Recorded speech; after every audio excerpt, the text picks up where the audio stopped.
Mainpuri to संभल 80 लोकसभा सीटों वाले UP में चुनावी टक्कर अब उस फ्रंट पर आ गई है जहां बीजेपी बनाम मुलायम परिवार के क्षत्रपों का सीधा मुकाबला होना है।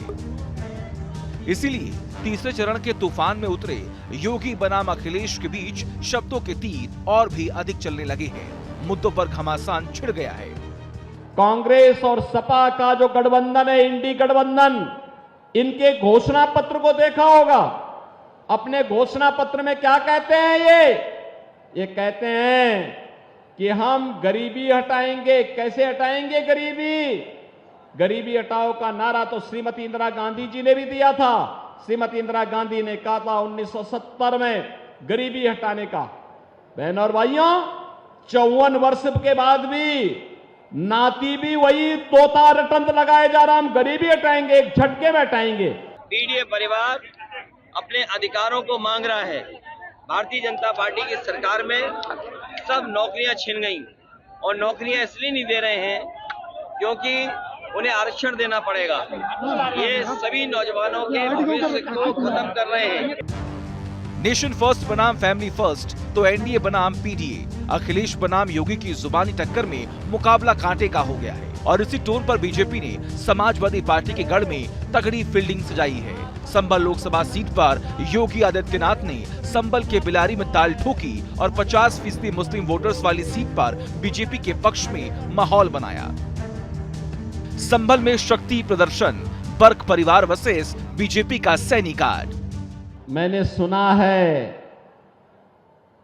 कि भाई और बहन दोनों अयोध्या दर्शन करने के लिए जाना चाहते हैं।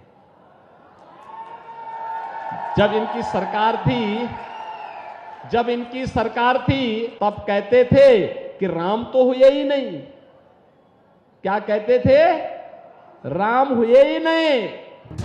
यूपी में संभल मुस्लिम बाहुल्य जिला है। यहाँ करीब 50% मुस्लिम आबादी रहती है। संभल विधानसभा क्षेत्र में तो 90% से ज्यादा मुस्लिम आबादी है। मोदी लहर में अगर पश्चिमी यूपी के संभल को बीजेपी भेद नहीं पाई, इसके पीछे कद्दावर नेता शफीकुर रहमान का दबदबा ही था। 17वीं संसदीय सत्र के सबसे बुजुर्ग सांसद शफीकुर रहमान संभल से ही समाजवाद का परचम लहराते रहे। 93 साल की उम्र में उनके इंतकाल के बाद अखिलेश ने उनके पौत्र और विधायक जिया उर रहमान बर्क को मैदान में उतारा है। उनके खिलाफ बीजेपी ने परमेश्वर लाल सैनी को उम्मीदवार बनाया। 2019 के चुनाव में सैनी को शफीकुर रहमान बर्क ने 1,75,000 वोटों से हराया था। बीजेपी इस बार बाजी पलटने का दावा कर रही है। कोई दंगाई और किसी कर्फ्यू के समर्थक की हिम्मत है कि वो कर्फ्यू लगवा दे या दंगा करवा दे।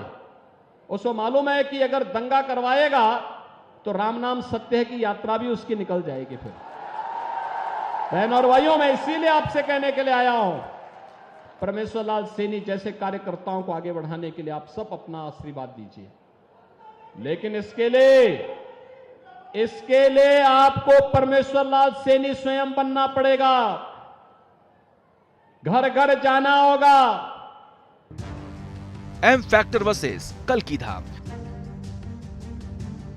सीएम योगी ने जिस कल्की धाम का जिक्र किया और सनातन आस्था पर हुंकार भरी, वो कहां है और संभल से उसका क्या कनेक्शन है, ये समझने के लिए 19 फरवरी की इन तस्वीरों पर गौर करना होगा।